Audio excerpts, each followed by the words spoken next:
Cheers. No, it should be live. Fuck. No, no, no, no, no, no, no, no. Hello, hello, hello, Hello. hello, hello, hello, hello. So here we are once more, and we have Mr. Frank Sawielijew. Yeah, no, do Is that not it? pronounce it like that. What do you say? How do you It's say it? Sawielijew. It's Sawielijew. Savilia. Oh Jesus. Well, Yep. that's much more civilized sounding. And the other one was like, I almost felt like a criminal just saying it. It's a very scandalous sounding name. Yeah. So Savieliev, of course, the W and the So, V must change, and the so Savieliev, Sawielijew. and the Yeah, J it's becomes a Y, like the the Swedes and so forth. Right. yeah. Sawieliev. The Sounds thing cool. about That it sounds is, cool. It isn't in English. It doesn't look cool when you spell it. It's like crazy, but like it sounds cool.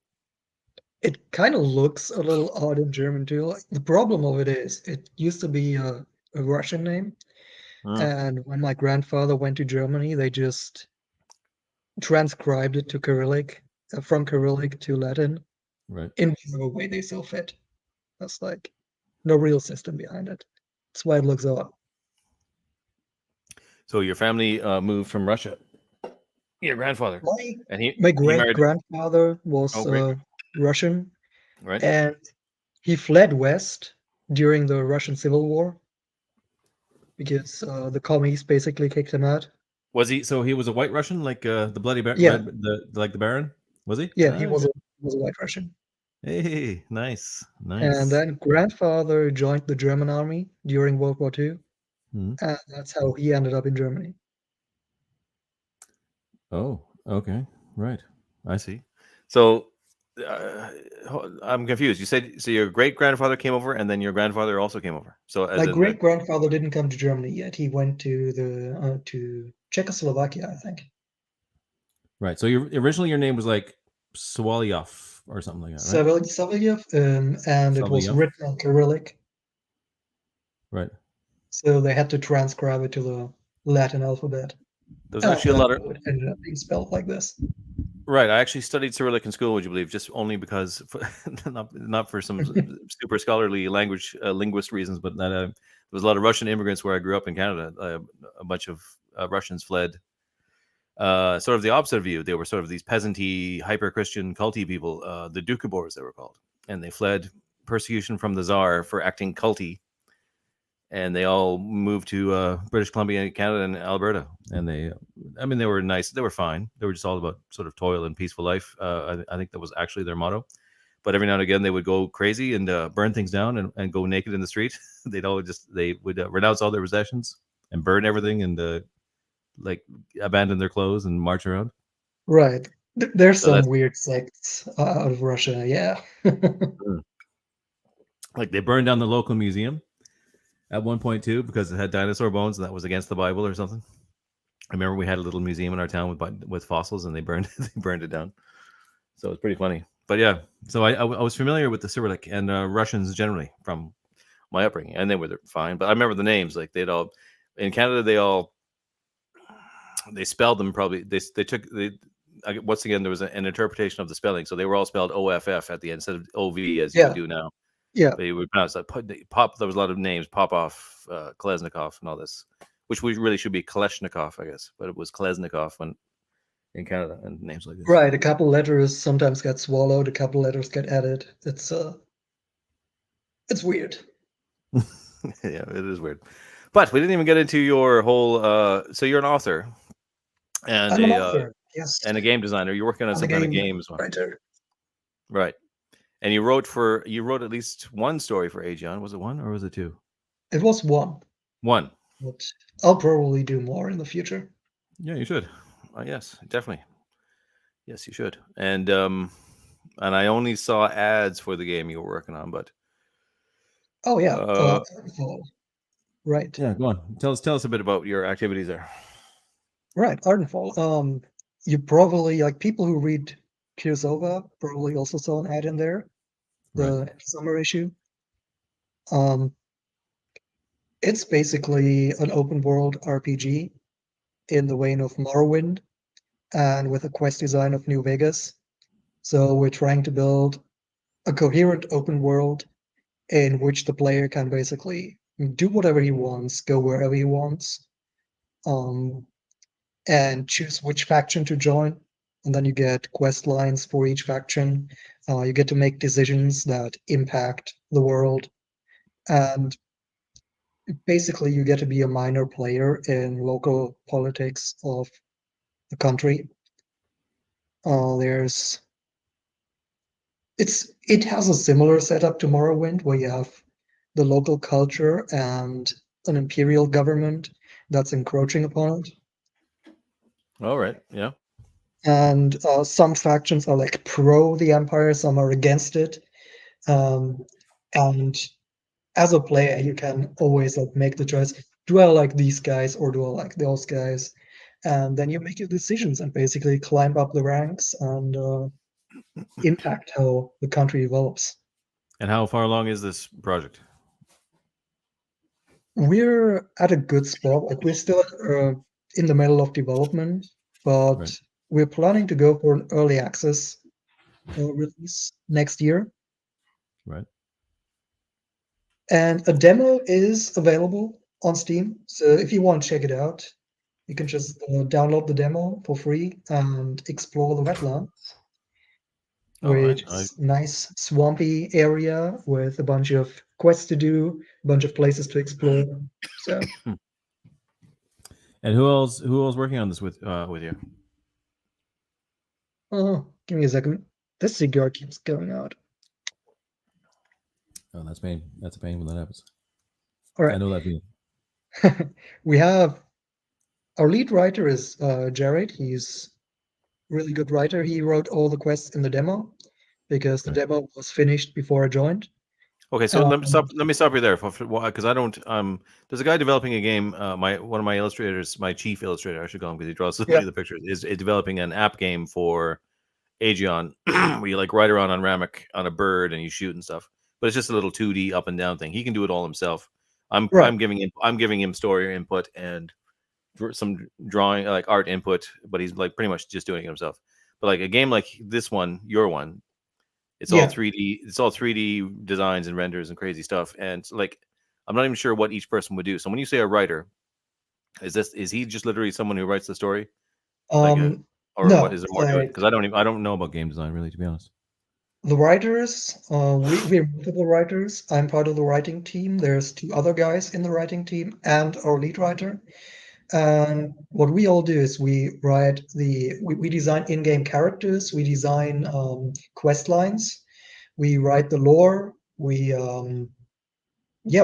write in-game books like you would Hmm. find in Morrowind, Right. all of that stuff. And then we have a 3D modeler who's dedicated to making the models. We have level designers dedicated to making levels.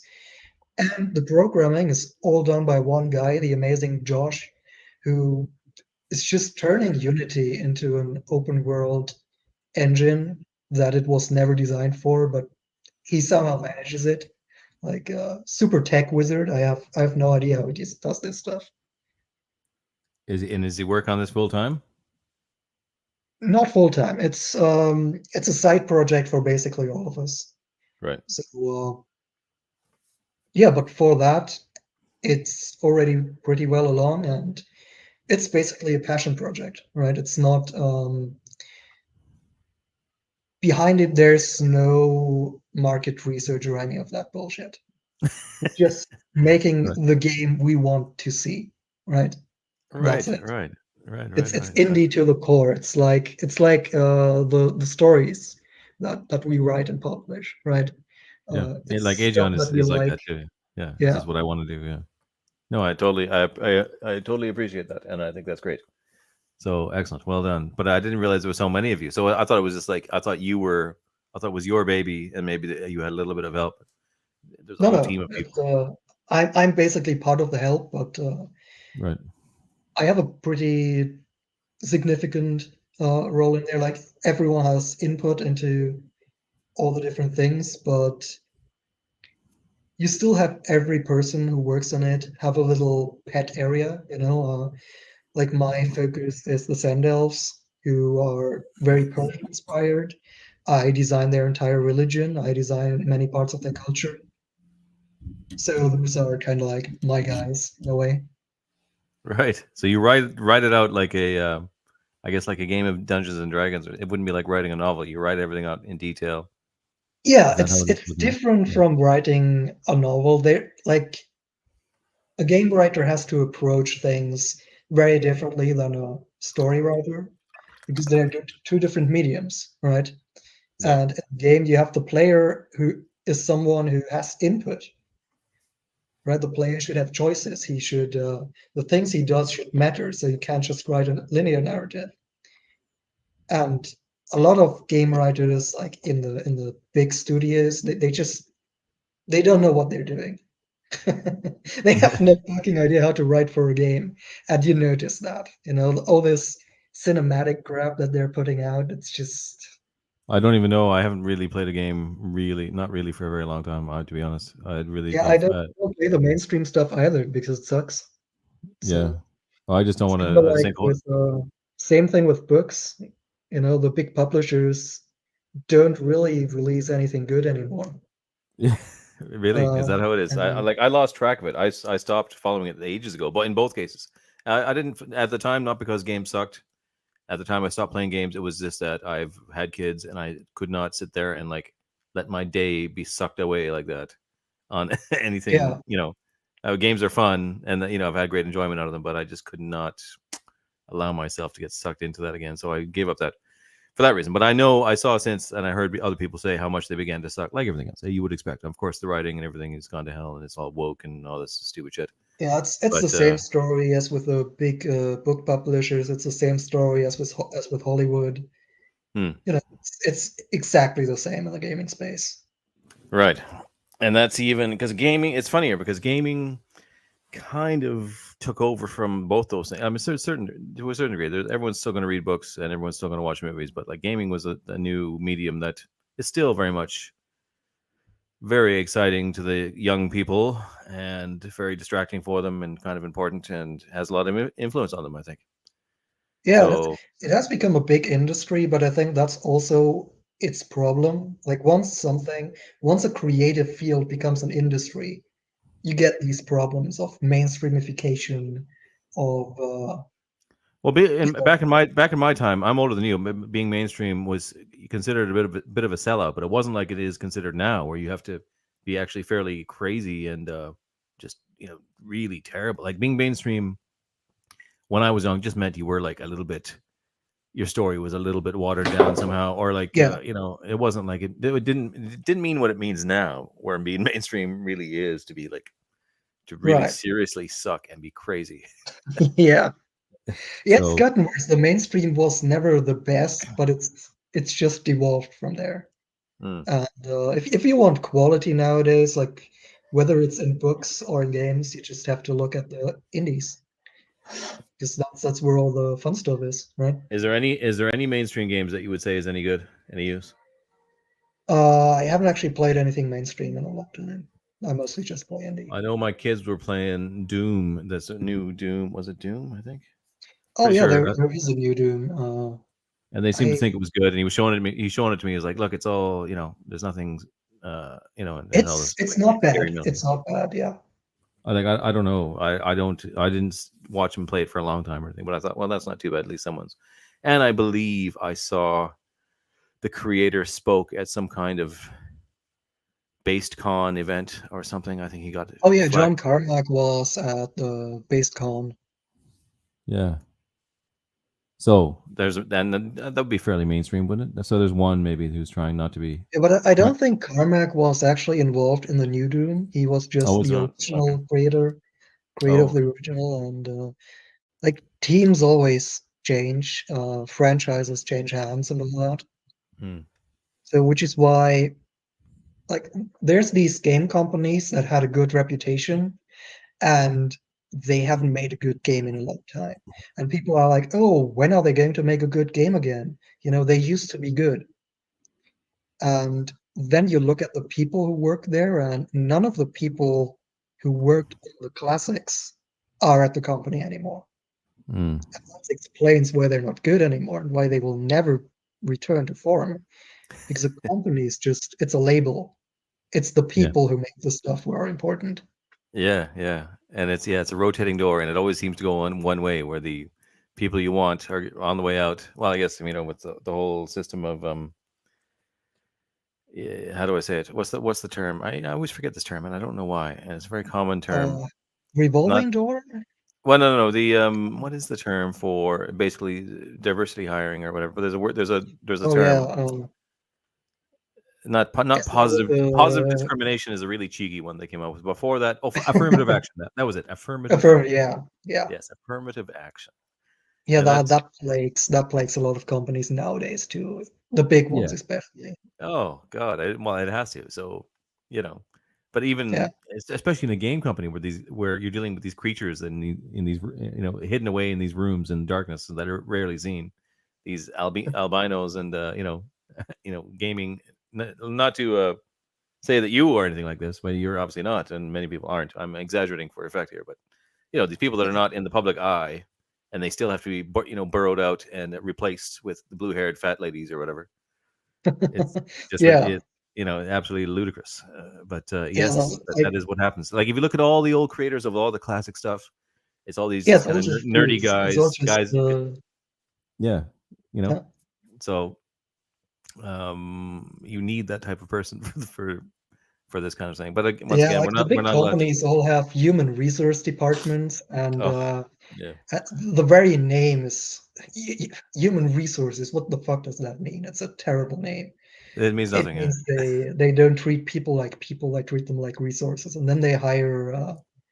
I guess they hire people who are good at being resources, and I don't know how it happens. I don't know how to explain it. I mean, I know there's great forces at work at the top that are orchestrating things, the puppet masters. But like yeah, when it at a practical level, it just seems to be more like this, like that term. Like they invent some funny term for things that's essentially meaningless. No one delves into the actual rationale of it. Does it make sense? Affirmative action, human resources, but it's just like it sounds nice, it sounds positive, and there's but it'll just be this grim, dark thing, and yeah, it's sort of like magic words in a little fantasy. That mm, sounds normal on the surface, but there's actually a hidden meaning to it, only known to the sorcerers on the top. yeah, the sorcerers on the top, exactly. I actually first became aware of you. I think it was on Twitter because you were like, I remember I was getting attacked over something. I can't remember what it was. Something about natalism, I think. And like I was being mass bombarded by these people. And I remember you were one of the few people like on there commenting, and you said something. Oh, you were. What did you say? Something like, I don't know. I don't remember what. Something like I don't that. remember either. It's been a while since I But this started is you following were you, like but lingering around on there. You were lingering yeah, around. My point is you were lingering around on there before I realized that you were a writer or a game designer. And all of a sudden, oh, I can write and I can do this as well. These what you came up with right. after all that, which is funny because I guess you know we're just those type of people who are hanging around the Yeah, internet. I do like to get myself involved in sometimes in those discussions. Well, it's a bit dangerous, but I mean, But Twitter these days, right? The last few weeks, it's been absolutely abysmal in terms of the reach and all the rest of it. It's I think, and everybody says the same. Everybody says they feel throttled, very badly throttled. I oh don't know if you yeah, would notice but you've had that problem quite a couple of times, didn't you? it. Like Yeah, yeah, I did, I but remember you posting a lot about getting your reach whining. throttled and all that. Yeah, every now and again, I whine about it. But no, I do get little. Okay, this is what I noticed. So for it's as bad as it is now. It's not as bad as when before Elon bought it. There was a period there, like around the time of the was it the January 6th riots or whatever they call them, when the people were Yeah, at the at all that nonsense. Around that time, even though I was not involved, I'm not American. I was not in any way involved in that, but I got lumped in with some other people somehow. I didn't even really comment on it. But then for ages, my Twitter just actually I did nothing but lose followers for like 2 years, slowly losing followers. And somehow I stuck yeah. I on. guess at that Somehow I point it kept could going as even like, have been engineered because well, don't ask me what they former if they just manually remove them or what. Who knows? But I don't so know. that was the worst. That was the worst ever. Those 2 years, and I was still trying to like peddle my stuff, and it's still one of the best. Even then, it was still one of the better places to try and grift. Basically, I mean, you've got to grift your Yeah, games, and yeah. you know the I story. think it's also a good place to connect with other authors and publishers and all that. Yeah. Well, Yeah. did you get published in Cursova I first? got I got published in Kirsova, yes, this summer, in the summer edition 2023. Oh, I so got a you were an story in Aegeon. You there. were an Aegeon first, then, were you? Oh I no, what was Okay, I first? sold that story to Kirsova in 2021, actually. Oh, right, okay. I sent it towards the end of his submission period, and he said, "Dude, your story is awesome.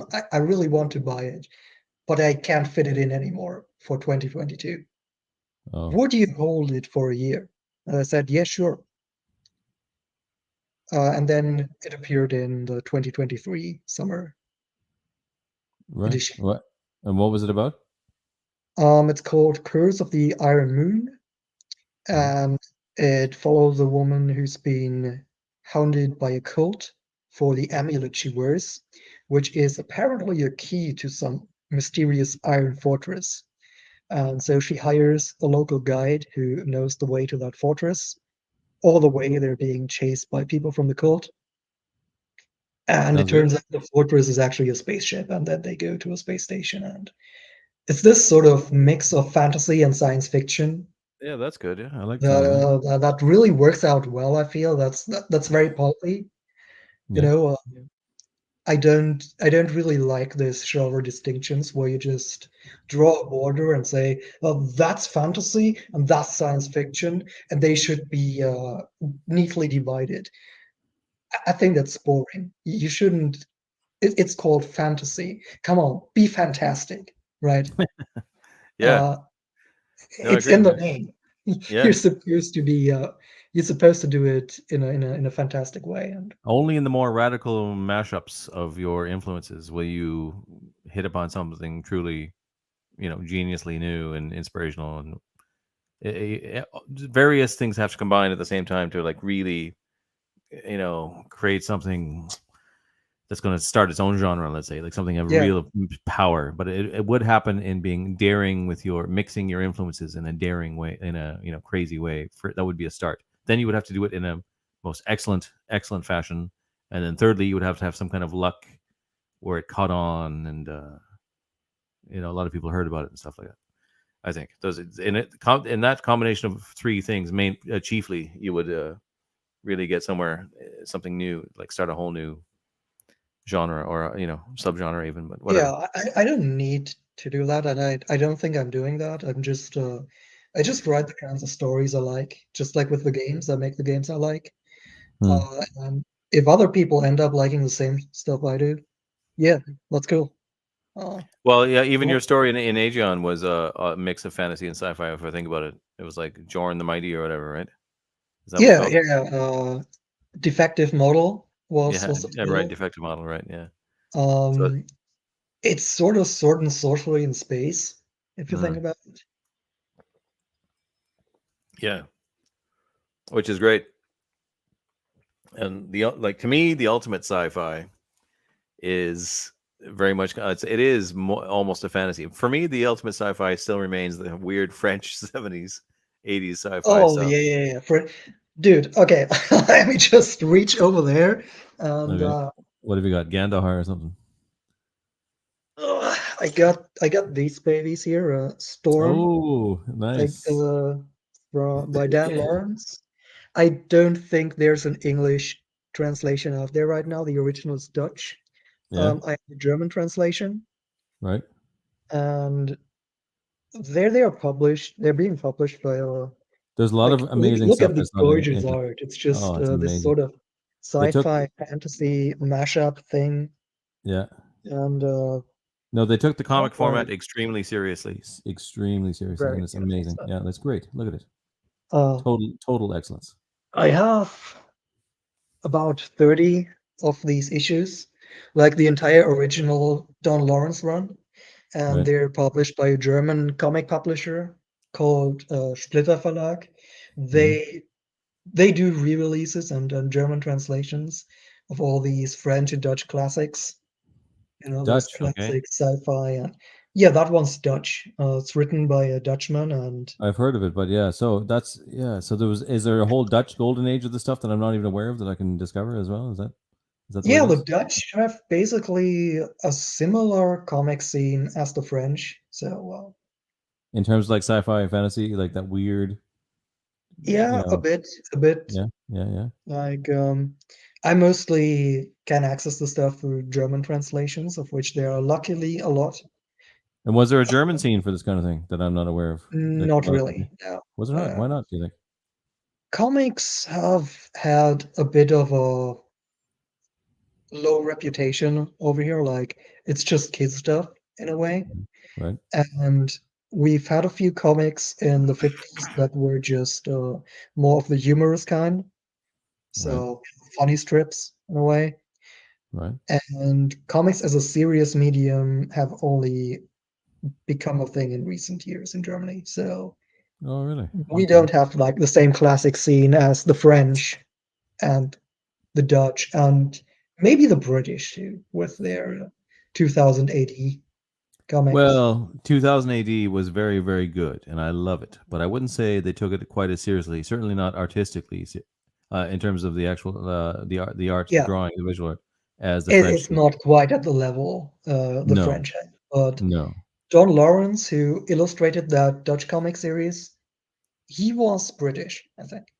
Right. So Yeah. there was a lot of cross-country Yeah. collaboration Just in back then, Europe. there was a lot of good stuff going on, wasn't there? Really. I mean, how can we bring like we're trying our best here to in our indie scene to make people realize something was lost there and that bring it back. Yeah, But it's got to be a yeah, combination. It's like a combination of being sort of maverick rebelliousness and doing your own thing firstly, but you as well as you have to really work hone your art, not only be like individualistic with it, but like it's got to be really really top tier as well, yeah, and you have to work hard at it. definitely. Like like I don't know if you've done any drawing, something like Um, that. Do you ever do drawing or what?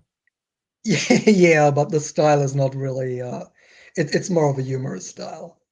My Yeah, style so is good enough for any sort of serious sci-fi fantasy. right. So if you have, but you if you do have any experience with it, you know actually how much work goes into something like that comic. Oh Even yeah, the pages absolutely. you just showed up there, like each panel is like has to be considered like its own little painting, really. Yeah, You know, and there's every so much work. page takes like at least a full day of work. Uh, Oh, I'd say more. I mean, a full day yeah, to draw, let alone inking and painting as well. I mean, I don't know. Some of them can go fast, but I mean, you got to conceive it, draw it, ink it, and color it. Back then, they would have been like that looks like one of those watercolor ones, probably. oh yeah, that's They all weren't. physical. There was no digital at that time. Hmm, yeah, So it's, and infinitely superior for that reason, also, which is why I keep yeah, that's why it looks so amazing. part of it. Yeah, It's for all sure on it is. canvas. That's why I kick myself because I'm adding comics to Aegeon now too, but they're in black. They're in black and white. But I've always dabbled in Yeah, comics as I've well. seen the one you put in the latest issue. Black Yeah, and white movies are great too. the next one's And going to be good too. The next one, must say, the next comic is going to be excellent. There's a good one in it, and actually, the one after that, I'm going to revive an old comic I started years ago about Elvis as an FBI agent. There's an old photo of when Nixon made Elvis an honorary FBI agent, gave him a badge. So I had this story for years yeah, that I sort of began to draw up, but I never finished it. Where he's like he's working for the FBI, but he's got all his little Elvis gear. Has got little gadgets in it, and he's like fighting the yakuza. But the main yakuza guy is like also a werewolf or something like that. And they've kidnapped Sammy Davis Jr. and he's saving him. It's pretty. It'll be good when I get around yeah. to it. I've That's started. I've that started to it. sounds like a fun ride. But I kick myself. I don't kill. I kick myself for. I do paint at least. I do at least color everything digitally because it's faster and I don't have time. I'm a Yeah, busy man, and sadly, I do not have. I do not feel I have the time to sit down there with watercolors. I mean, maybe I would and do if I would just do it, and then maybe it would come faster. I don't know, I mean, but I think it's a decent compromise to do the drawings, like the line art on paper, and then color it digitally. it'll never look as good though. It never ever will look as good. Yeah, it won't, but it's a decent compromise between effort and time spent. I feel I have to. I do feel that I have to, but if I somehow had more time and could do the other, it just for the covers or for other things, it would just be so much better. I would love to do a full issue of comic stories as well, and I talked Oh about yeah, it. you told me Thinking about about it. it, like a heavy metal style Yeah, issue. yeah, Yeah, yeah. And I mean, I would like to do that, but so much work into just doing yeah, that, absolutely. and so Yeah, I'd have to like what I abandon love, everything else and like at least I it would love take. about a game that it's What's that? fully illustrated. Like every story gets an illustration, and in the current pulp scene, I think that's the only one that does it, right? Is it? Yeah, I don't even know. Like, Yeah, Kirsova sometimes has an illustration, but I think that's when the author provides one. right, And but it isn't a regular thing. It's not like Kirsova doesn't refer to itself as an illustrated magazine or anything. right. Again, is the only one that consistently does it. Really? Well, that's good. So I have that leg up on everybody else. Part of the reason is that I do illustration myself, and that's like Yeah. when I started out, that's what I wanted to do. I just discovered it was probably the hardest way to try to make any kind of living illustration. And I'd actually rather these days I'd rather write overall. I think there's more value in writing, to be honest, overall. Even though I do value illustration, but because I can do if I'm ever like those other guys, Kursova and the rest of them, if they're short on illustration, if they want to make an fully illustrated issue or whatever, and it's a real panic and a real problem for them if they can't if the illustrator flakes on them, which happens a lot. Illustrators flake Oh out yeah, and just don't meet their yeah, deadlines and vanish. They don't have a recourse. I can just do it myself and I'm fine. So yeah, I don't want to all the time, but I can do that. So that allows me, that ability allows me to do that. But anybody can learn to draw as well. If I am good at drawing in any way, it's because I practiced a lot when I was a kid, and it's like writing or anything else. Anybody can learn to draw. Most people don't believe that, even when I say that. But if anybody can practice and yeah. get You just better got to put in and do the it, effort, and then the skills come. Yeah, yeah, exactly, yeah.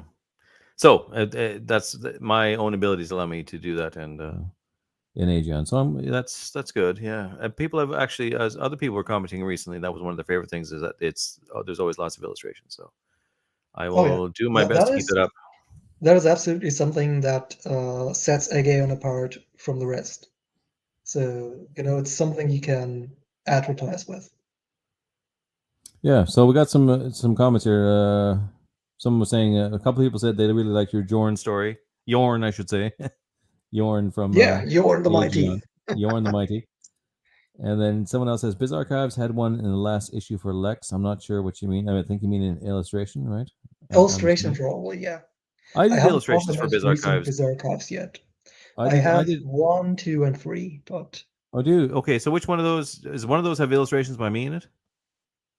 uh, I don't remember right now. I could go and fetch one and It doesn't see. matter. No, it doesn't matter. I did illustrations for one of them, and I did about actually like a good few, 4 or 5, I think. I don't remember what issue it was. 3 or 4, maybe. It doesn't matter. But one of those bizarre archives, I did illustrations, and in that I believe at that time he was at least trying to do an illustration for each story. I'm not sure if he did have that, but I know I think I'm not sure what his view, Dave's view on it is now. If he tries to get them out, if he fusses over illustration or makes for each story in that sense, but I don't know because that is the hassle. I can tell you that Yeah, I could easily put out an Aegeon once a month, except for the illustration part. But as you are saying, and as so many other people have said recently, it's important that I stick to that, yeah, even if it it's delays part me of by. the identity now. You can't move away from it anymore. Oh Can't no, stick with it. Lander says yeah, they had a 6 or 8 page illustration for Lex in the latest Biz Archive. So he had a comic. Yeah, he said this to me. He Ah, was doing this too, and right. he's not copying me, And I'm not copying him. Let me tell you, anytime I have an Yeah, idea, he has the same idea either at the same time or sometimes slightly sooner, but we don't. That's just the way it happens. And I know that they we say discussed it already. great minds think alike, right? Exactly. Yeah. What But about yeah, I you? love this whole What about you with the writing? issue. Are you planning on coming out with a novel, like a Yeah, your own book? I am. Okay, well, tell us about that. I'm working on a novel. I hoped initially to get it out this year. Probably not. probably more like beginning of next year, because I also plan to have illustrations in it. By an illustrator I would hire. I already have some in mind, but I want to finish the story first. And so it's like And a novel or a novella or it's a novel, I think. It's gonna end up with as many words as it has. You know, I'm not aiming for a certain word count, but it's not gonna be a doorstopper novel. Uh, I generally prefer like novels that are not too huge and that are standalone. So you can't expect any series from me. I'm gonna do standalone stories, but in the same world. It's gonna be set in the world that Curse of the Iron Moon was set in. The one that was in oh, Kiowa. the spaceship. Yeah, right. Okay. Yeah, Yeah. and I've had other stories in that world. Some are like more pure sword and sorcery, while others lean more into the sci-fi elements. The world I'm designing around this has both. It has like high magic and high technology, but all hidden in places. So getting there is an adventure, and most of the protagonists don't have any experience with either. So, you know, they get to be surprised, and the reader gets to be surprised. And it's going to be a Oh, fun ride for everyone. yeah. Great. And the way I do the world building is I write the stories, and then the world just forms around them, you know? Like I don't sit down and do a huge tome of lore or anything like that. I just want to write a cool story and set it in that world, and then things just get added. And then I reference earlier stories, and that way the world just grows on its own, which I think is a very good way of doing world building for people who Yeah. write pulp style stories. Yeah. Yeah, Yeah. the novel. The novel centers around a woman who lived in a very civilized city that has high technology from the ancients and considered itself very superior to all its neighbors. And then suddenly it gets invaded by a barbarian warlord who tamed harpies riding on pterosaurs. So you have these flying dinosaurs just going over Great. the city's Sounds good. Yeah. walls, That sounds good. That sounds good. and she manages to like flee from the attackers by capturing one of the dinos and Hmm. just flies away and decides, I'm gonna get a ship and sail across the sea to the western continent where the city of our founders is, like, because they have this legend that the ancients came from beyond the sea, and she just wants to find that high-tech city there and get high-tech weapons to basically conquer her city back. Very good. So, And so yeah, so she meets a guy who's an adventurer, and he's like, oh yeah, I like the idea, you know, I'm gonna join you. And they go there together across the sea, and she's this over civilized character who really can't deal with the wilderness, and he's more of an outdoors man, and they have this sort of character conflict there, which adds a little bit of humor. And there's a lot of action, of course, so yeah, something to look forward to. yeah, that sounds great. So, you're just gonna publish it yourself, or you gonna, or through? Yeah, I'm gonna go for the self-publishing route and hire an artist to do interior illustrations in black and white, and hire another artist to do a cool cover where it depicts an action scene from the actual book, because that's the sort of cover I like. Right. And when I first I looked you up on the Amazon there. I saw you had stories published in some other collections. Some I've never heard of. There was a couple there. Oh yeah, There was a lot of one it with an is just owl and like yeah. what here I I just tell us about uh, that. I have to. My son is at me here. I'll be back in like two minutes. You just all tell them right, about that. yeah. I'll be right back. I go through these open submission lists usually and check what themes are out there, like small publishers doing themed anthologies, that kind of stuff. And if a theme strikes me, I write a story that fits the theme. and I sent it over. And at this point, I got a pretty good acceptance rate. We're like, let's say 70 to 75% of my submissions actually get accepted, which is a really good rate. Stories I got out there. I have one in a collection called what's it called? It's from some publication called Broadswords and Blasters. They did an anthology of Sword and Planet stories, and I got a Sword and Planet story in there about a Martian queen who marries a Mercurian prince, sort of a political marriage. The story is called Marriage of Convenience, but to stop a war. But then they get betrayed by the Martian military leader, who doesn't want the war to stop because he has a lot of investment in the war machine. And they get basically assaulted by their own militaries and have to fight their way through Mars back to the palace to confront the traitorous general. So, good old action romp. That's good. I got a sword and sorcery story in Lynn Perry's Swords and Heroes. Okay. What's that one? I don't even know that one. Is It's gotten on the last pages. It has an interview with a couple of sword and sorcery publishers, including DM Ritzland and P. Alexander from Kirsova. So it's it's very much part of the movement. right? And the Okay. story in there has a woman wanting to avenge her father who was killed by a necromancer. And nobody in the country is brave enough to help her.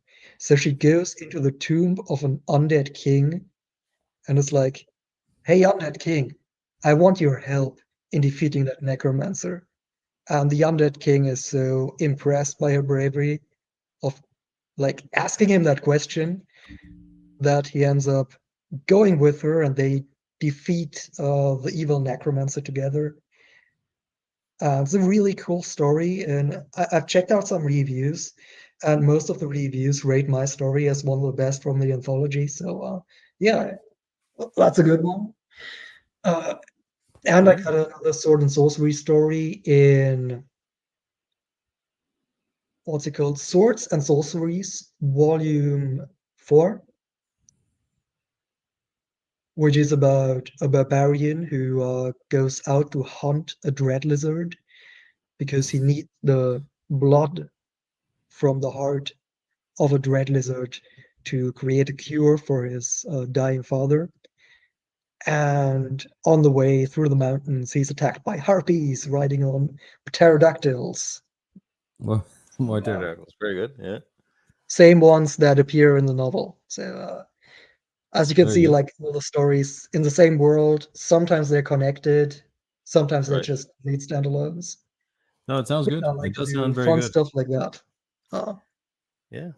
No, you're definitely good. You're definitely good. You've got good ideas. Because some people, I don't know, some people want to do this kind of thing, but you have to. How can I say it? I mean, you have to have some. You have to have good ideas.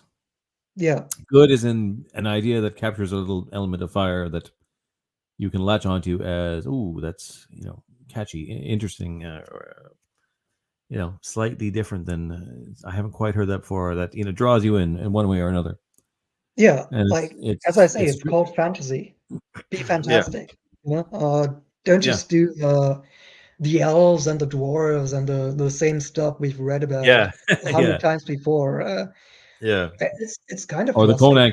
Conan character, which is great to have a type character, but Yeah, the yeah. the lone barbarian, and he's going to fight everybody. And it's got to have some twist. Always got to have some different thing. How about Conan on a space station, like the Yorn story I sent you? Yeah, You know? yeah, Yeah. you're in the mighty. Yeah, exactly. But yeah, No, it's kind of frustrating in my country. The fantasy scene is still very much in the generic field. is it? Yeah, Why is that? like I think Where's the legendary German innovation in the realm of fantasy? And yeah, it's only I you. think You're the our only one. fantasy scene like the German language fantasy scene is very much copying what's popular in America, Is basically. this where you're sort of subdued and too terrified to do your own thing? Otherwise, you'll be like Uh, stamped upon and crushed or something by the yeah, American. you have to consider it's a smaller market, you know, like Yeah, just but it's Germany's a powerful population. country in the EU still. I mean, it's less than it Definitely, yeah. was, but you know what I mean. Like they're not. It's not a Uh, small place either. It's not like Ireland where I live, where it's really quite yeah. less significant. Although Ireland, through sucking up to America, has a big sort of corporate tax break industry of tech kind of thing. And it has a certain power now in a backwards, shitey way. But sorry, that's a distraction. I got on a Yeah. tangent there. Sorry, go on. The German Yeah, scene. yeah, I don't know. The current German scene, we do have an indie scene of self-published books. Right. There's some decent stuff among it, but a lot of it is also sort of generic. But what we don't really have is a thriving short story scene. And I think that's because we have a very different pulp history. Hmm. Oh, we do. Um, What is it? Germany does have pulps. Right. It still has pulps, Right. which is one thing I really like about the German popular literature scene, let's call it that. Uh, we still have pulp magazines Okay. that are releasing on a weekly basis, but they are one novella per magazine. So Okay. instead of short story collections, you get like one And what would they long be like? novella. More like crime stuff, or like Yeah, there's crime. It's called Jerry Cotton, Right. which is about an FBI agent from New York who solves crime across the world. And basically, each issue of the magazine has a different story featuring Jerry Cotton as the protagonist.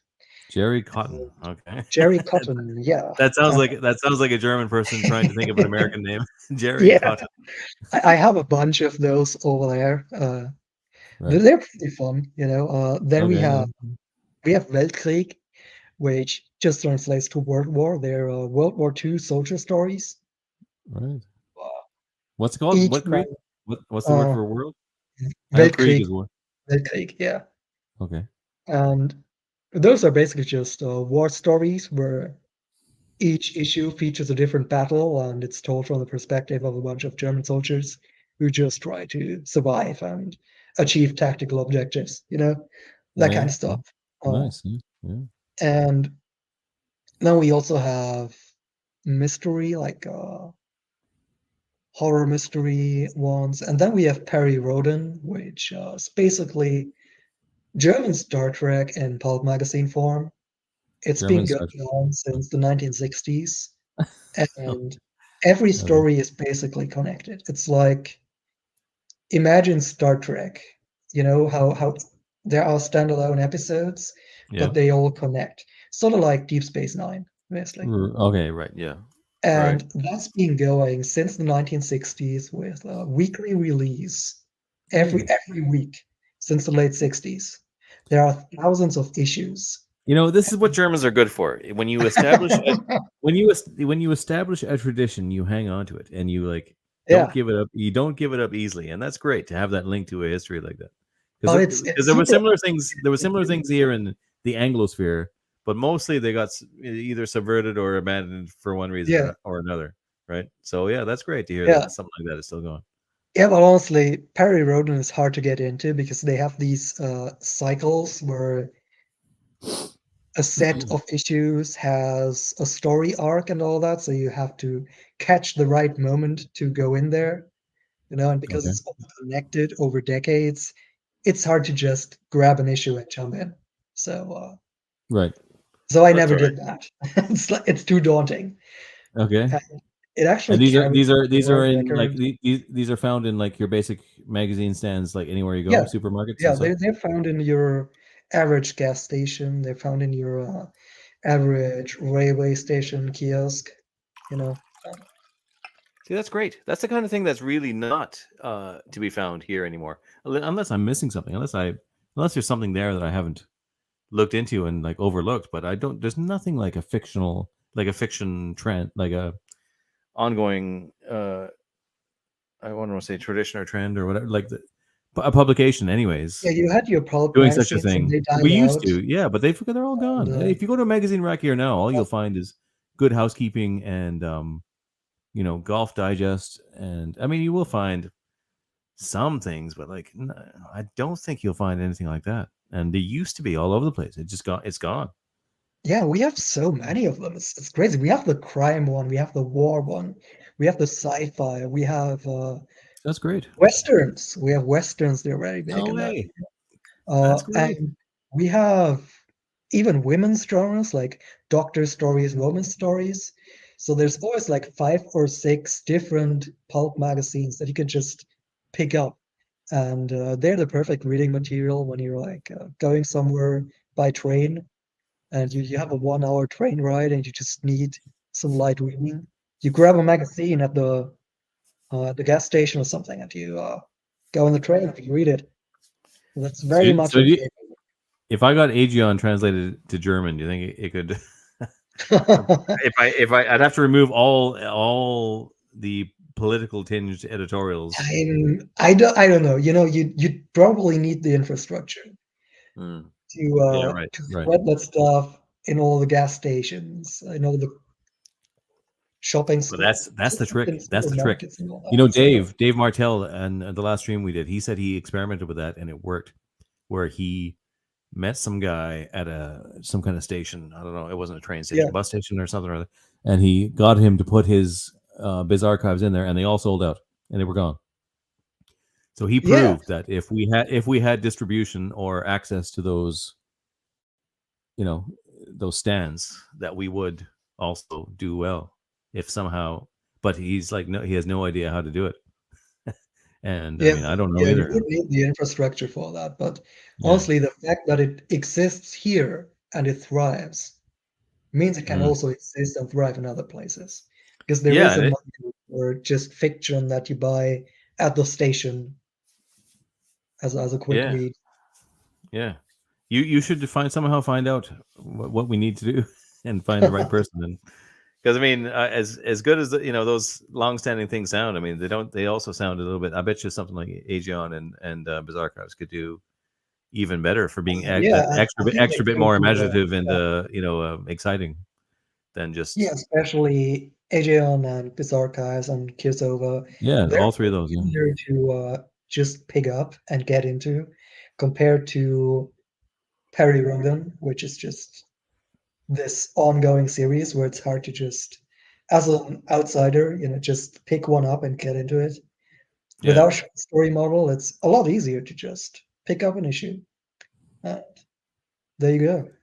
Well, that's the whole secret to in my view, to a proper sci-fi or horror short story compilation thingy, is that it should be absolutely accessible to anybody, and you should at least be able to sort of just leaf through it and like read a page, and at least be drawn into it enough to like finish that story that's probably only 4 to 10 pages long, and then in the course of that be introduced to an idea that is like, whoa, that's really interesting or affected me somehow, and I must have another one. Pick up one of those magazines or anthologies. I just like I have a system where I just read one story before I go to bed, and then the next night I read the next story.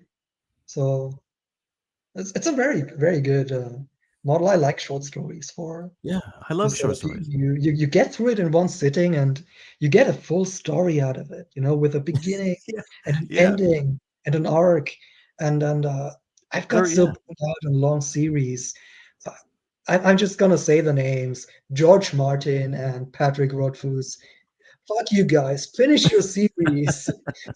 Like, don't leave us hanging like that. I don't want to do this shit anymore. I want standalone books. One book. You read it from start to finish. You get a full finished story with an actual arc. Not leaving you with a cliffhanger. Oh yeah, this is going to be resolved 5 books later. Fuck off. I don't play with this anymore. No. Well, what's the story with Martin? Did he give up on even finishing it, or what's the story? Is he finishing it, or what? He claims that he's writing on it every day and is making progress, but at this point, I honestly just think he wrote himself into a corner and doesn't know how to come to a satisfying conclusion. There's too much pressure now that the whole world is watching him after the series that was so There, popular, yeah, probably. And the pressure got there's that, and I think he hadn't planned it out beforehand. Because, like, when I started writing, Well, I don't fully plan them out. Do you? I have a vague, like, kind of an overarching idea of this where I want the story to go. Like Dream God, like for everything you're saying, I do want to expand Dream God into a series of stories. I would yeah, not be as I wouldn't be as it wouldn't be as vast and complex and like or get as lost as Martin did with his stories. But I do want to do that. But I don't. Yeah, just like you said earlier, you said you are writing it. You're inventing things as you go, just through writing. yeah. This is the But joy of writing. But I don't know if people, when it who comes ever to try a to write fiction. story, okay, so my approach is I come up with a cool idea, then Mm, I just develop it in my head. I go like, okay, so the characters start out like that, and I know what the ending is going to be at least. I want to know. I make up where they start and where they get to, mm, and I think it's very important to know where you want to go, and all the steps in between. They can emerge as you write, but you have to know where you want to end up at, because that way you can do stuff like foreshadowing, you can do build up, um, you can do setups and payoffs, that kind of stuff. yeah. When I wrote the Yawn story, I knew, oh yeah, I want a barbarian gladiator, a clone gladiator fighting against his alien captors. And in the end, the ending was something I had already in mind at the start. You know where I first realized I was good at making up stories is in being a dungeon master in Dungeons and Dragons when I was a Oh kid. No, because you're kind of like if you're not following a module, first you're making up the world, you're making up some maps and all this crap. But like you also have to really be on the fly, kind of making up stuff, keeping a story together, keeping everyone entertained, and it was really, I think, a valuable experience in that regard, just to sort of because I was notoriously good at it. Everyone's like, "You be the DM. You're always good at making these fun things." So yeah. I always that was since I like When I was young, we used to always do that. so I don't know. I think that was a valuable lesson for me. As Oh silly yeah. as it sounds, There is some value to be found in DMing for yeah. authors, definitely. Yeah.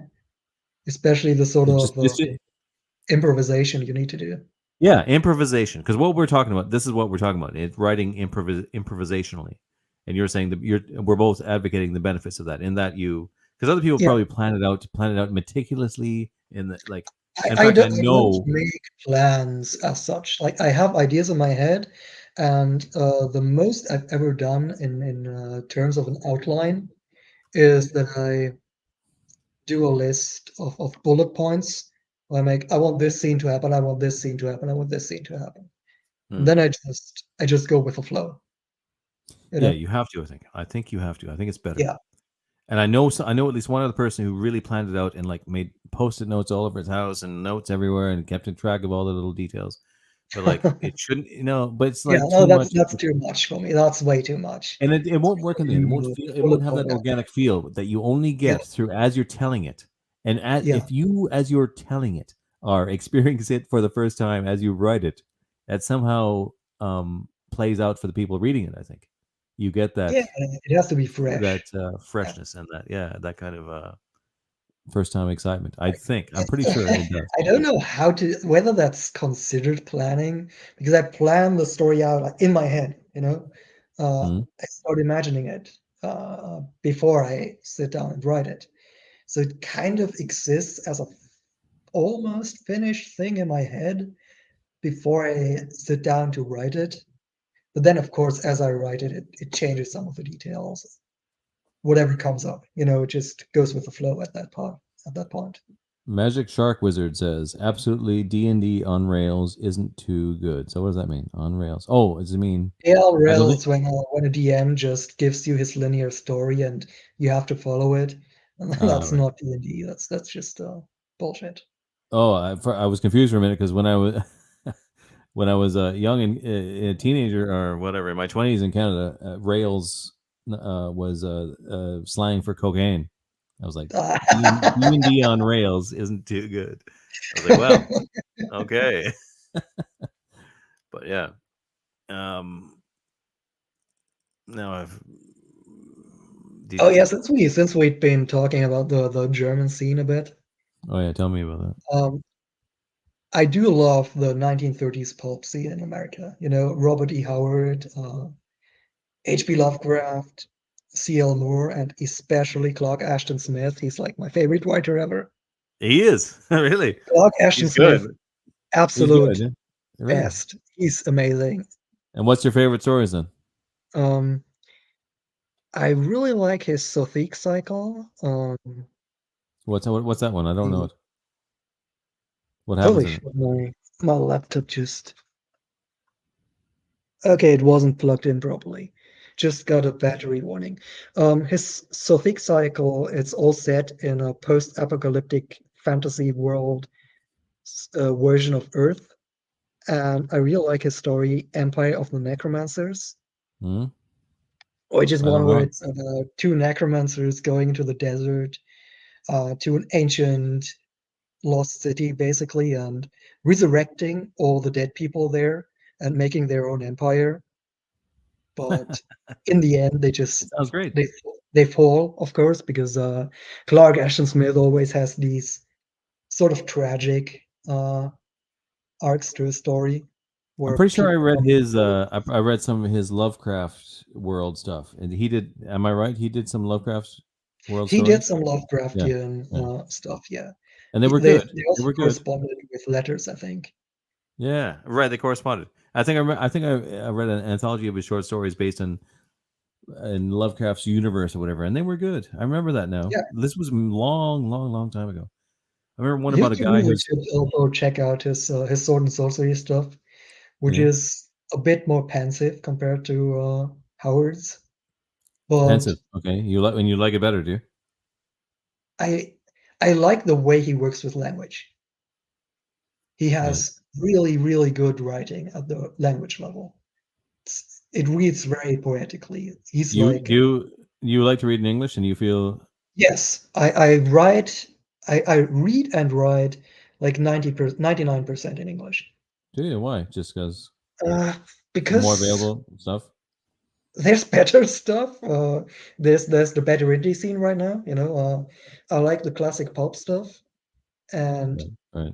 liking the classic pulp stuff from the 30s made me wonder, did we have anything similar in Germany? Oh, right. Yeah. You know? Probably. Yeah. Probably. It's And lost. Yeah. yeah, and that's how I got started on collecting like pre-1945 German literature, Right. fantasy, sci-fi, Oh, and really is. So adventure. what have you found out, and what have you got? Uh, What names do you have? I found a treasure trove, man. It's there's some stuff that's going to enter the public domain soon, and Okay, at that point, I'm seriously considering translating some of it. you should. Yeah. I just recently started reading this thing, Krieg Yeah. im All, which means war in space, by Great. Stanislaus Bialkowski. He So wrote all is space in German. All. alles Oh. space, Oh. yeah. Okay. All right. And Uh, what's the origin of that? What does it literally mean? Is there it means all, like how cosmos means all, like everything as in all in English, sort of, or Yeah, no? yeah, Oh, as no. in Okay. No. Okay. Yeah. everything, yeah.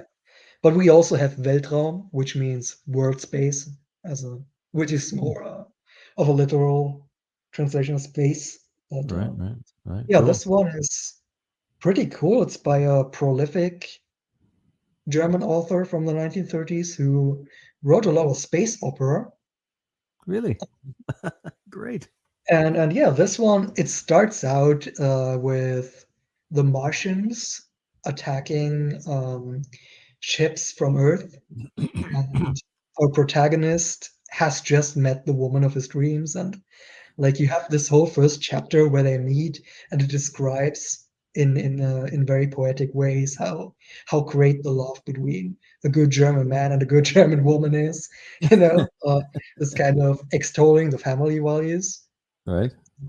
And then he says, "Oh yeah, but now it's my duty to go out to space and be a good soldier and meet the threat." Right. And I only just started, as you can see, like the bookmark is all the way here It's top. massive. It's massive. It's a big one. It's got like 400 pages. Oh, and it's of course it's written in the old Gothic font. in the old Gothic Excellent. German font. Excellent. All those old books were. I love It's that. lovely. That's great. I've read another old German book from that time, which is sort of feels like a sword and sorcery yarn almost.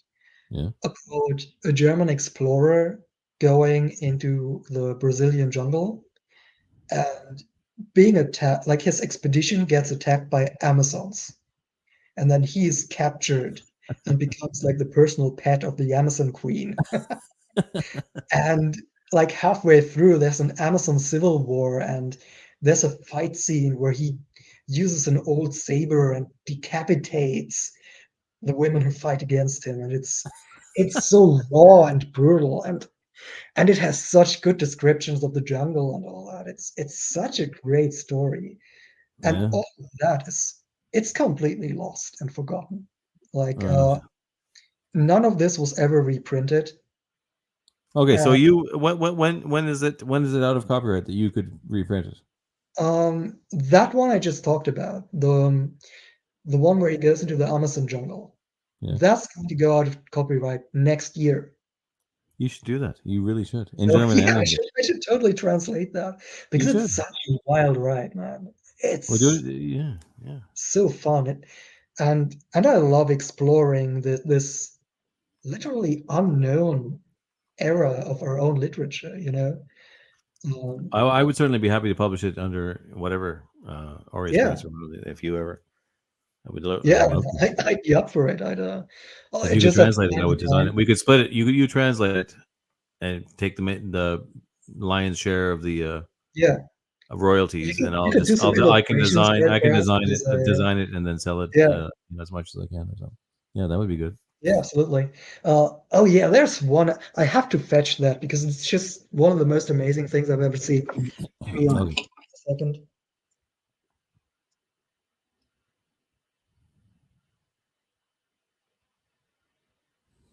Yes, that sounds good to me. I like that idea. We must. Oh.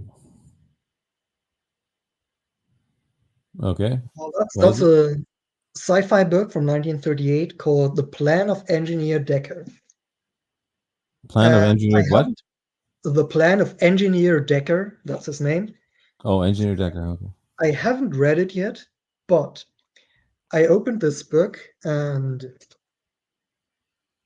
at the start it has this map of the moon. And it's a story about a German engineer and a British engineer having a duel about who's going to colonize the moon first. Just And like the way it played out at the end. and on the last page, here in the back, Yeah. there's a bunch of sheets tucked in. And when you pull them out, they are plans for the spaceship that's built in the book. No way. There are several spaceship plan sheets just Oh my god, amazing. in here. That's So great. this is amazing stuff. That is great. Never seen anything like this before. So yeah, definitely like that era of German sci-fi was definitely something interesting, something different, something with its own unique character and personality. Yeah. Before we just started copying America. So were those considered like pulps, or they're just popular fiction, or No, what? that's not pulp. Those were just thick Popular, popular thick fiction. books. Well, it's like science fiction when it first came out, and even fantasy was like entirely respectable. Well, maybe not entirely. Yeah, Not in this the was Anglosphere. entirely respectable. There's Yeah. there was a German sci-fi author of the time who sold very well, and he was even congratulated by our propaganda minister Goebbels Was he? for selling so many books, for the success of his What was it sci-fi. about? What was it about? Do you know? I don't remember what that one was about, but I have one of his books here. So I've been collecting for a while. I haven't read all of them yet because there's only so much time and so much to read, you know. Oh yeah. Uh, Gotta go Well, I through the know steps that. So, one I at a mean, time. science fiction really. Am I right that science fiction more or less began with H.G. Wells, or was it? Am I not? Is that not right? Who I was the think first? it was even a little earlier with Jules Verne. Jules Verne, right? But that was, yeah, true. With his adventures to the center of the earth and all that. Yeah, he had a story about a journey to the moon, but they're being shot to the moon basically in a cannon. Right, He's right, got right. the Jules 20,000 Leagues Verne. Under the Sea, Right, with Captain Nemo, the whole lot. right. So it was him. So he Yeah, predates H.G. Wells. All right. Or yeah. even didn't? Am I wrong that Oh God, what's his name? Who's the guy who wrote Oliver Twist and all that? Dickens? Didn't Dickens have a sci-fi story or something? It Am I could wrong? be, but Verne and Dickens were Maybe. running at pretty much the same time. yeah, So it was okay. It was certainly a Victorian age kind of thing. Yeah, industrial age? yeah. Sci-fi is an industrial age thing. Right. I have one uh, collection of short stories, German one from 1908, and that includes a foreword by some guy who was a scholar of literature or something. And he writes in that foreword about how science fiction is basically the modern form of fairy tale. Right. And that's a very interesting essay to read because it basically says sci-fi is the modern fantasy of the day. Well, you have to. I look at it this way because there's fantasy. I mean, fantasy and myth, say, are essential. They're the bedrock, and they are the value system, and they are the original inspiration. But they are sort of going off on the timeline of if you think of time as a string going in either direction into the past and the future, they are looking towards the past. So Yeah, sci-fi is more like the same thing but looking towards the future or speculating on the future, but using the same principles essentially, I think. Right? yeah. So that's the Like major generally, difference. I don't like to categorize genres too much. Uh, like I said earlier, it's a lot more fun to just mix and match and go wild with your imagination. You know, Mm. don't let yourself be constrained by what genre conventions tell you. And that's what I like a lot about the new pulp movement, the Iron Age, and all that stuff. It's that a lot of the stories are very creative, are very inventive within the genre. You know, they're not going like, oh, this is fantasy, so we can't have this or that. It Well, often mixes things. I think the fact that we're all, none of us are allowed into the publishing industry and like writ Yeah, large, the larger publishing industry. So we're on our own. So therefore, yeah, we can do whatever we want, which is also where the original guys that inspired us were and started. They could more or less do whatever they wanted. It's just where you have to be if you're going to create something that's actually good, which is yeah. where It's why I big like publishing is done. early sci-fi and fantasy so much because they were treading new ground, right? They Yeah. were inventing all these things. So that Like, means for us that we won't make a lot of money, but yeah, we will be remembered for all the time. Well, not for all the time, but in yeah, the we're future. playing the long game. Yeah, trying to anyways. Yeah. Like, not selling out for the latest trends, but just doing our thing and hoping it hits. Yeah, and even if it doesn't hit, it's hit enough. I think even like Dave was telling me Martel was telling me some of the stats on like big publishing versus what we do and all the rest of it. And really, we're not doing really so badly, all things told. It doesn't feel like a lot, but Oh yeah, I've recently read a bunch of articles that said that big publishing houses, their books often sell fewer than a dozen copies, I saw that. Yeah, which I is saw that. just crazy. Yeah, like I sell I don't sell a dozen of each title a week, but I sell, I don't know how many. Like I sell several books every day, Yeah, and I only have so many books, and like any of the old ones might sell as well. So I don't know, like how many. Certainly, I've sold, at least several hundred of each, and some of them are in the thousands. So, and right. that's just from like Amazon and me sharing it on Twitter or these other places. So, yeah, I believe that because I know people that got publishing deals and they thought it was great, and in the end, they made nothing. They made nothing of it. Yeah, No money. that's why more authors should just dare to either go with an indie press or self-publish, because nowadays signing with a big publisher doesn't give you what it used to do. You don't get the big marketing campaigns or anything. You still have to do all of that yourself Yeah, nowadays. So what benefit do you really get from signing with a major publisher? yeah, Nothing. Not much. yeah. Your voice will be constrained. You'll be like told what to do, and I mean, there is some benefit. You You can't would. even choose your own cover. They just slap some stupid Photoshop thing on the front of your book and call it a day. Come on, guys. I want a Yeah, real exactly. cover, so I'm gonna self-publish. Exactly. Hold on, I have to run to the bathroom. I'll be right back. Okay. All right, yeah, no problem.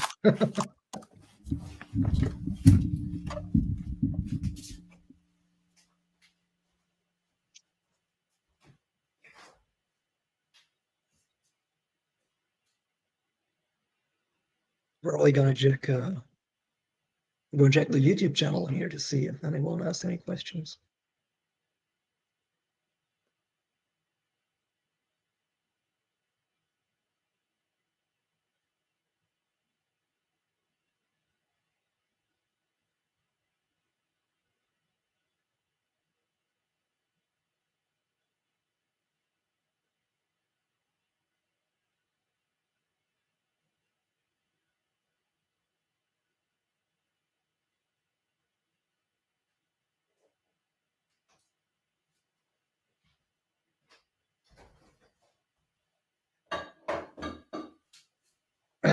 Get another cool German book to show off.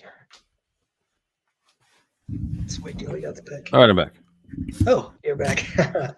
Got another cool old German book to show off. oh, that's great. This If one's I had my called, camera on, I have some Cool old ones as well. Although, yeah, and they have similar Gothic fonts and things, and that was just what they did back then. Yeah. yeah, What's that one this about? was Stielauge der Urkrebs, which translates to Stalk Eye, the prehistoric crab, which was written by a Oh, guy who was sort of a paleontologist. Like, right, he saw this fossil right. and he was like, I'm gonna write a story about the life of that crab. No way. And so you And have basically an adventure novel that follows the story of this crab, and it's fully illustrated. It has these gorgeous black and white ink illustrations. Where here you can see this the little crab that's great. staring at the horizon. And I've never seen anything like this before. Yeah, that's This crazy. is it's totally amazing insane. stuff. It's Yeah. totally insane. See, that's the kind of thing that happens when you're totally unbridled, which they were back then, and we're unbridled, but we don't have the. I mean, I don't know what he had at his disposal, marketing wise, or to get his. He obviously got a publishing. He got They published have by a actual company, and he got. publishers. Yeah. Yeah, He had an actual publisher. So maybe publishers. Obviously, we're in a state where publishers aren't going to publish anything that's not system approved, kind of gibberish. Or Yeah. I mean, maybe And also that's not publishers fair nowadays are either. lawyers. I'm sure there's some mainstream authors out there who aren't doing crap. There's a few, a Yeah. tiny few. There, so I shouldn't say that across the There's board. at least one publisher that's a little bit bigger that does good stuff, and that's Spain. It's called what? It's what? Ban books, Oh, BAEN. oh, right. Them are they? Yeah. Do they? Yeah, they're pretty good. Are they? Okay. Like they Hold have on. pretty decent sci-fi and fantasy stuff, and Do they? they sign also plenty of conservative authors, Okay. and they have good covers. They have covers that actually show scenes of the books rather Shit, I than, must look this up. Bane. Okay. I just gave up on all of them. I just assumed there was no good ones, but I mean, Yeah, no, I Bane knew is it was actually somewhere. good. is it They Bane? were Okay. actually good Bane. published. Remember that name? Yeah. No. Is that a German name? What is it? Bane? What is that? Uh, I don't know. I think they're an American publisher actually. Oh, okay. Right. Well, there's a lot of Germans in America too. Yeah. A lot in Minnesota, and they all went there, isn't it? The Germans or the Norwegians. I know there's some big German communities in Pennsylvania and Texas, and they have their own Americanized German dialects, which are extremely hilarious, to be Why? honest. Okay. Why? What Because do they do? they're like West German dialects, which I understand, mixed in with a little bit of English. Right. As it just sounds hilarious. Pennsylvania Dutch is the one, Right. and there's also Texas German,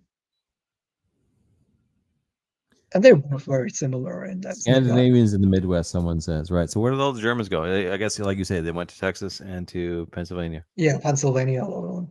is that where they went? Okay. Also, yeah, the northern Midwest states I think are a very high percentage of German. Right.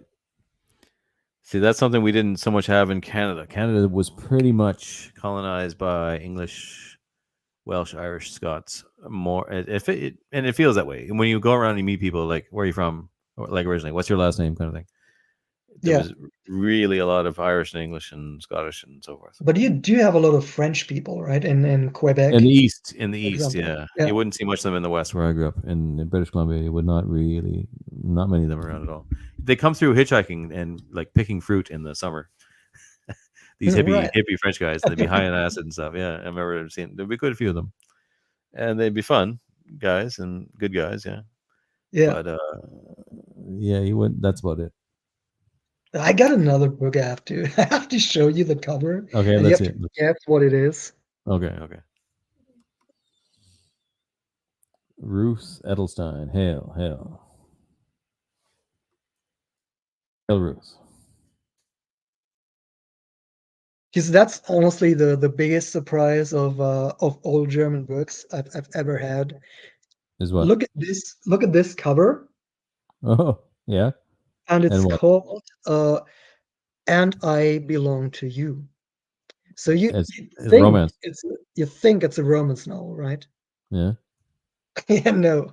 What is it? It's a story about a young woman going on a trip to the Southern Seas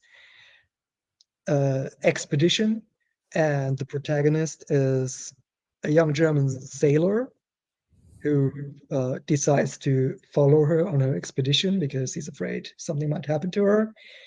And then they're on a wild adventure through the jungle where they are hunted by a Chinese crime lord who wants to capture them, and Right. because he has a crush on the girl, and then they have shootouts with the Chinese guy and natives, and Yeah.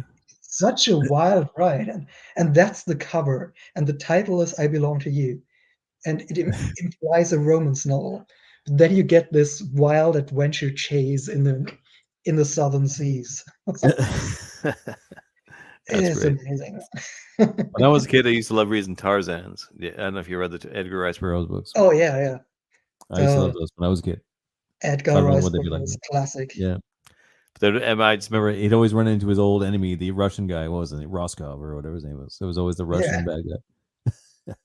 It was very pulpy, very serial like enterprise of books. It would be like that because you'd have to. Recurring villain and the overall thing. But it was always interesting and good. I remember enjoying that. I don't know why it reminded me of that. Just I was thinking that back in those days, every book would have even a romance book would have a certain level of adventure and even violence, yeah, which you wouldn't yeah. find Adventure nowadays. was very, very popular at the time. Yeah. Also in movies, like there's lots of really good old adventure movies.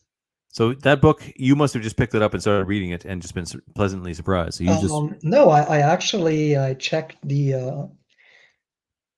little text that comes like in here that oh tells you oh right what oh the book is about. And right. I was like, this sounds amazing. I need to buy this. Um,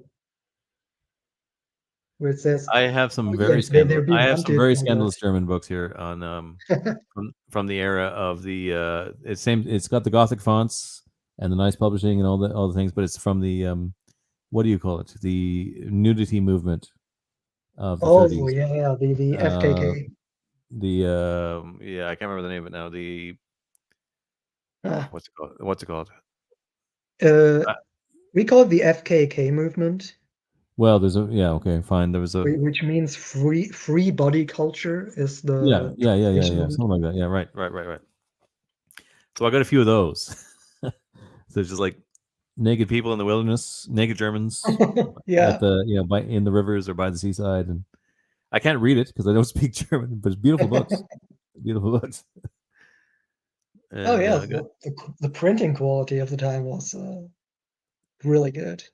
Oh, yeah, and there was different versions of that kind of Gothic font. And it was all different. Like most things from Germany seem to have been printed in that font. Yeah, It seems it like was a very common font, it's like yeah. up until the middle of the 20th century, after which we decided to switch to a regular Latin font Mm. for easier readability and a more international image of the writing.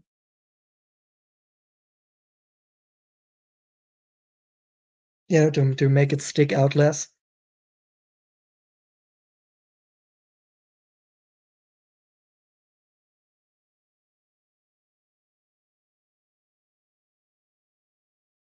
You still here? I was muted. I got muted. Ah, okay. Happens once on these fucking things that I get muted. There's nothing I can do about it. But yeah. Well, what do you think, Frank? Have we discussed it up and down? Anything else you want to say? Um, Like 1:30 in the morning, maybe we should, or what do you think? oh yeah, it's 2:20. So You must write me another story curious. for the Aegon. You must write something on it. Something I got to write another please, story please. for Adrian. Yeah, I actually already have an idea about a cyber barbarian going on a quest for a So computer god. Ruth Edelstein says, I think it's called Fracture, and it was something like I actually wrote an article on Aureus Press about it. What the fuck was it called? Hold on.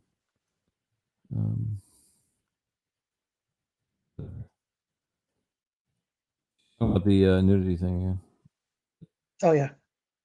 Oh, this the script. It's called Fraktur. Oh, is that what she's talking about? Ah, free core per culture. Free core Ah, per yeah, Freikörperkultur. Yeah, we Freikorpskultur. abbreviated as FKK, FKK. Ah, right. Okay, so that's what you were saying, right?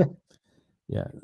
So yeah, I mean, what an excellent culture to have, where you just like it pictures people skiing naked, like women skiing naked and stuff. And it's like, Yeah, okay, it seems like a good idea. it's still a thing. Like it's not It's mainstream or very anything, Greek. It's a very Greek idea, like but to everybody it's a get thing that everybody exists. naked, and like so Yeah. they're forced to be healthy and not obese, and just like not be ashamed of your nudity and all that stuff. I think it's great. It's I great. have bad news for you. A lot of What? people involved in these groups don't actually look good In what groups? nowadays. In our fiction, in our Pulp Fiction groups. I mean, No, or in these FKK groups You nowadays, mean they're still around?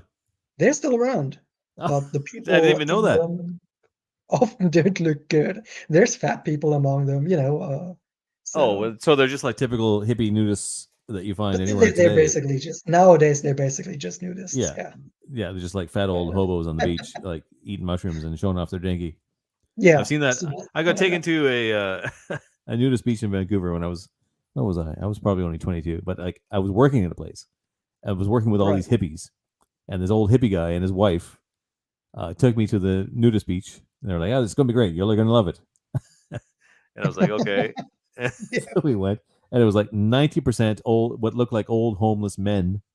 Like, so you're Yeah, just like looking at exactly. old men's balls and like big, hanging punches and these wizened fucking drunks. And I was like, Then you know okay, yeah, that's exactly great. what these groups here look Yeah. like to Oh, me. yeah. That's exactly it. But Yeah. so it's not the same thing. But it's not the same. So that's different, right? It's not like forcing. The original concept of it was more wholesome and more Yeah. Yeah. It was more to with health and beauty about and stuff. Yeah. having a It was, healthy body. Yeah. A so it's lot more interesting. of a health focus. Yeah, it's very Greek concept, and to have the beauty of the body and stuff. Those people now that do it are just kind of probably just perverts and Yeah. Probably. Right? it's not the same. Yeah. It's less about the health factor. A lot Yeah. less. Yeah. Sadly. So yeah, I better go anyways, Frank. And Yeah. that was good talking to you. And Same thing. Yeah. We should do it Great again job. when we discuss more of your German books. I'd like to actually discuss more about that. Well, no, I really would, and we will do. Yeah, Well, let's. I'm absolutely up for it. Maybe when I've read more of that space opera book. yeah, let's talk about that. I'm definitely into that for sure. A great idea. All right. So we'll go for now. Yep. We'll go for now. And that's All right. that. See you, man. What a nice talk. And see you guys who've watched. Yeah, and look for Frank Pick in the up pages of AGM Aegean, again pick soon. up Kirsova, and pick up his archives. Yeah, exactly. And goodbye. Just like that. Goodbye.